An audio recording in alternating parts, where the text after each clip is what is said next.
plaintiffs, Leroy Beal and his wife Linda, say they began using meth and eventually started selling it. But after they were arrested, they cleaned up their act.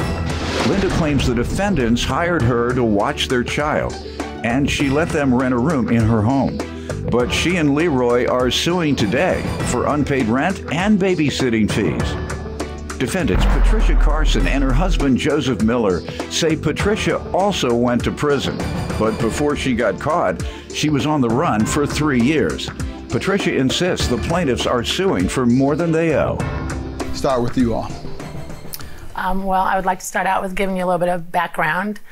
Starting about 16, I started using marijuana, and I used it about 3 years, and then I switched to methamphetamine. And then I met my husband while in that drug trail. And then we decided to try and sell meth. He was a meth head too when you met him? Yes, yes, we both were, yes. We're not even going to try to deny that. Anyways, so my daughter had came into some hard times, her and my grandson, and we were trying to get them out of the state and get them to Arizona. And I seen my, well, somebody else was selling it and make really good money, quick money on it, so I figured this is a quick, easy way to make some money. And we were only doing it for 30 days, and December 1st was supposed to be done. November 31st, we got arrested, and we both went to prison. I'm not proud about going to prison, but it has bettered my life.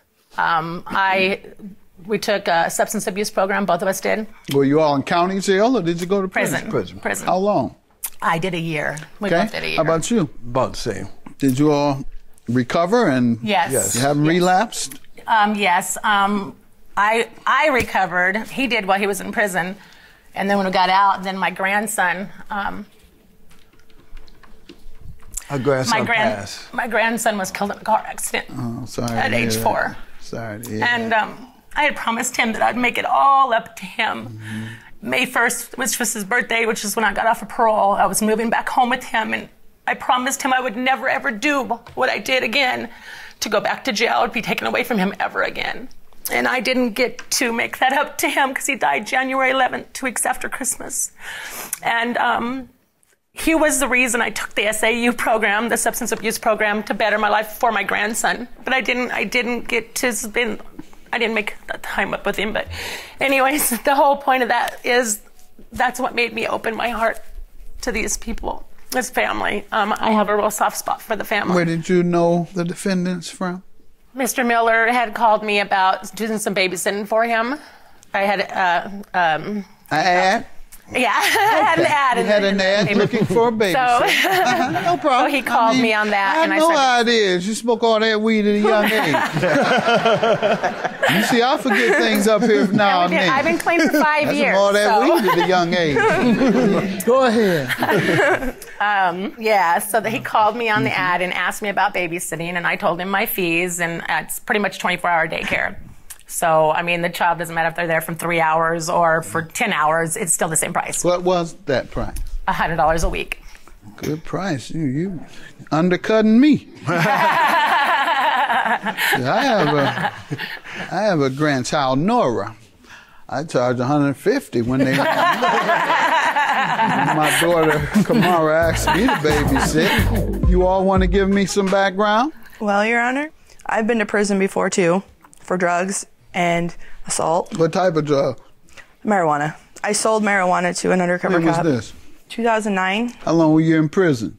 I did altogether 3.5 years. You must have had 500 pounds. No, I sold an ounce of marijuana to an undercover cop, and when I went, I was waiting to be extradited to Nebraska because I was actually on the run for 3 years. I skipped state. I tried to avoid... That's why you got them 3 years. Well, I assaulted a police officer while I was in jail, and I got another 2 years tacked on. So, yeah. When did you come home? I came home in 2014. All right. And I've been clean and sober since. I actually have a full-time job. Excellent. I'm doing pretty good at it. I've gotten 2 raises in 2 weeks. I'm up for management, so I'm trying to turn my life around. That's why I keep telling people weed ain't as bad as that crystal meth. That's right. You've been straight ever since. And what do you want to tell me, sir? I've You get high every now and then. Still on the run. Tell the truth. Tell the truth. You know the judge knows. I believe Well, Your Honor, there's nothing really I can say to that. I know you can. I know can you neither can. confirm nor deny. I'll give you a pass. You don't have to talk about your thing, but believe me, I know something is happening with you. All right. I've been to prison You called too. them? Okay, go ahead. For meth. 3 times. I did the SAU class too. And then did all the extra programming that they had to, the parenting classes and the anger management and all that I wasn't required to do to get back out, and graduated it and have been on the straight and narrow since. How long were you on meth, sir? Oh, it's been a long time. How long were you on? Off and on, over 20 years probably. Yeah. Off and on, not the whole time, but. Because I can, sir, you got crystallis ways. Yeah, you got some crystal mannerisms over there. And so tell me why you're suing them. What happened? He responded to the babysitting ad. Yes, Your Honor. He had called me and asked me about babysitting, and he came over and he met me, and I started watching his daughter. And I watched her for 3 weeks, starting on October 31st. And then he lost his job. He was supposed to be getting a big check to pay at the end of the 3 weeks. Check from where, ma'am? Don't tell me income tax. No. His paycheck. His paycheck. All right. Okay, and he ended up losing his job. And then he was going through some really hard times with his old roommates. And I felt badly because of the 5-year-old living with that and listening to how they talked to her dad. So again, I had a soft heart, and because of my past, and he had explained to me his past, I went ahead and, told them that they could rent a room. And so they moved in December 1st, and they paid December, January, and February. And then March came along, and they weren't able to pay March's rent. And my husband, he got laid off when he was thrown from a train. So your husband was thrown from a train? Yeah. What were your injuries? Before I have fun, he had God on his side. God was on his side. With you. Very minor injuries, sir. Minor injuries? Very minor. And the train still getting hot in. No. No, sir. No. What do you all say to the failure to pay? Honestly, I don't feel that we owe for the $300 for rent, considering that we were told March 1st that we had to be out by March 31st. Every rental place that I've been in, usually, if they tell you have to be out by a certain day, they give you a certain amount of time to be out. 30 days. 30 days, okay. Well, in my defense, I understood if I had to be out on the 31st of March, why would I give you money for March? So I can use that money to move out on. I was told March 1st, we were told March 1st that we had to be out. Told y'all what happens to the mind. No. Told you. Now, she is definitely clean, but those are definitely crackish or crystallis ways. Nope, not even. You stayed there for March. That's why you have to pay for March.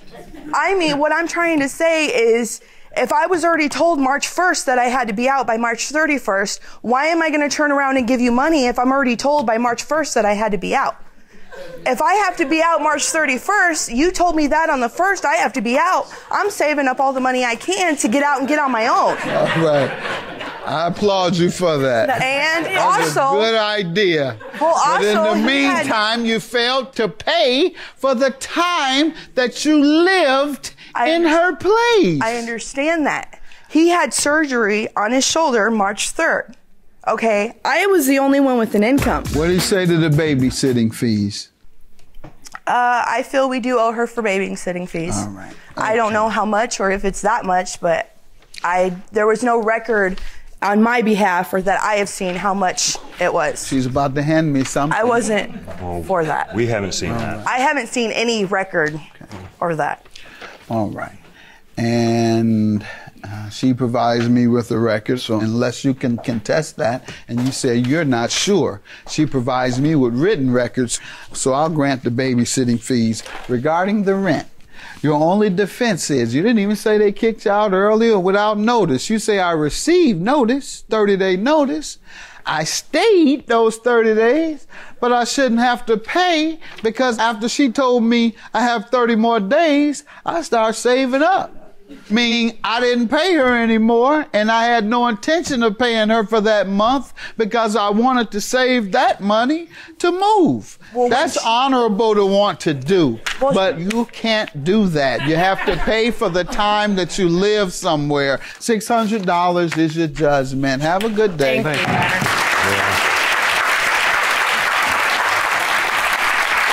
I still love them. They're still like family. I mean, they are family. They're good people. They are. They just came into some hard times, and We're trying. We really are. I know you are. And they are still friends, so.